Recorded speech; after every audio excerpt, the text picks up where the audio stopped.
In today's video, I'm going to teach you how to download a file from Dropbox to your computer. To get started, open your web browser and search for Dropbox. Once the search results appear, click on the official Dropbox website to open it. This will take you to Dropbox where you can access your stored files and folders. If you're not already signed in, make sure you log into your account first so you can view your content. After you're on the Dropbox site, look for the All Files section. Click on it to see the full list of files and folders saved in your account. This area is where you can browse through your Dropbox storage and locate exactly what you want to download. Take your time here if needed, especially if you have a lot of folders or documents stored in your account. Once you find the file or folder you want, move your mouse over it. In Dropbox, hovering over an item usually reveals more options.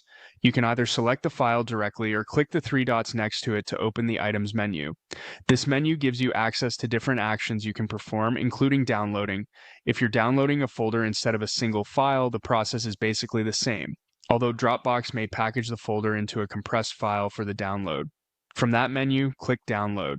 As soon as you do that, Dropbox will begin preparing the file and your browser should start the download automatically.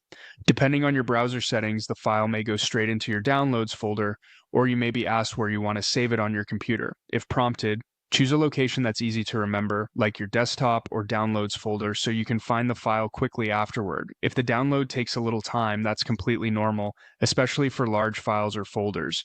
Just wait for the progress to finish, and then open the saved file from your computer once it's done. That's all it takes to download a file from Dropbox to your computer. The key is simply opening Dropbox, going to All Files, locating the item you need, opening the Options menu, and selecting Download.